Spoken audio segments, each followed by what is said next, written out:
Hi. Um, I feel like it would be typical to use a name or to introduce myself, but really don't feel like that's necessary.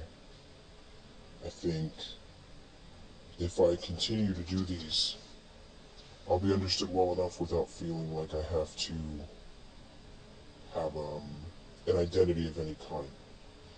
And the reasons for that, I think, are going to be quite obvious. Pardon me for the mask, but it's just the way I feel the most comfortable. Assuming anyone finds these and watches them anyway. I'm not sure if I'm going to save them somewhere or share them someplace private, but whatever I decide, whenever I decide it, I'll figure that out then. But I wanted to talk about my identity, which is ironic given what I just said, or ask backwards, however you prefer to see it. But I feel like, especially now, people are always looking for a title, a name, a brand, a a label of some kind, some sort of thing, some sort of word to latch themselves onto, a pronoun, or some kind of unique term or something like that. And for the longest time, I thought it was just a trend, like most things. But I'm starting to feel like there's some weight behind it because I feel as though there is some form of revelation when you come across a title or a status or something of that kind that you can relate to. Um, Sorry for that. Should really mute my phone. Um,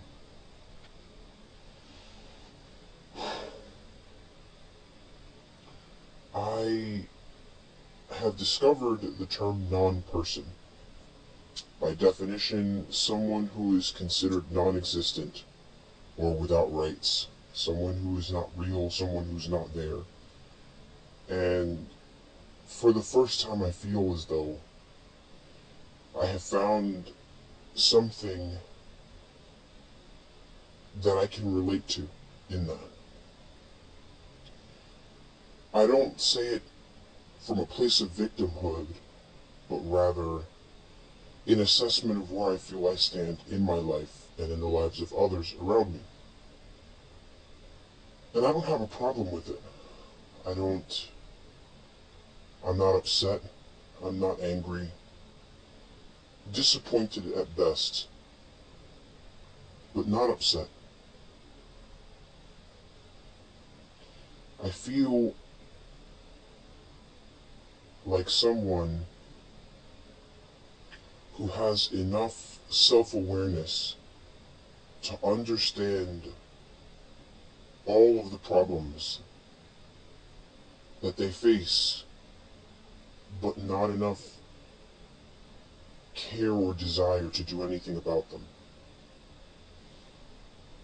At first, that would sound like defeatism, but I just feel the nature of my life in particular is a series of cycles that all kind of root themselves to the same conclusion.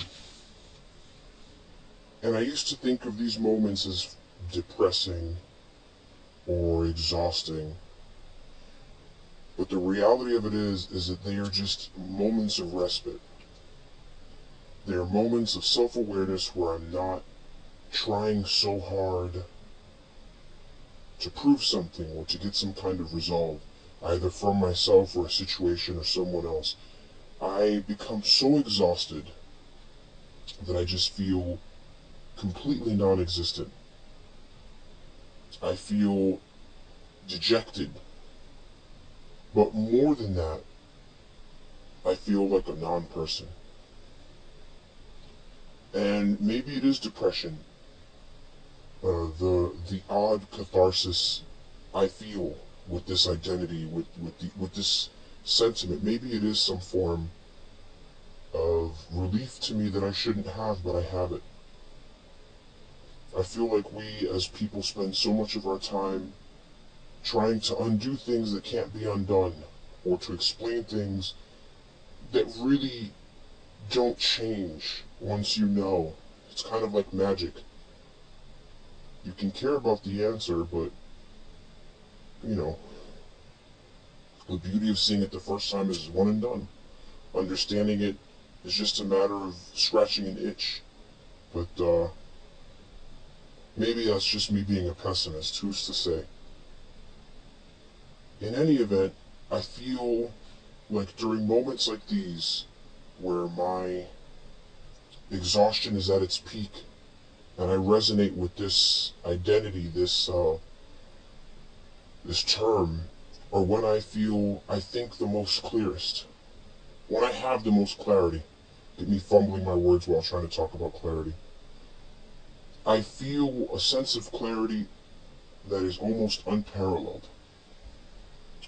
People say that when you're angry, you say things you don't mean, but I find that not always to be the case. I feel some people are their most honest when they have no real second thoughts to hold them down or keep them from withholding what they feel. And I wouldn't exactly consider myself at all angry or upset, but exhausted to the point where I feel very little to anything else other than like a non-person. And I hope that in the next moment of clarity I feel like this, I will have more to say, and I will continue to share these feelings and these thoughts as they come.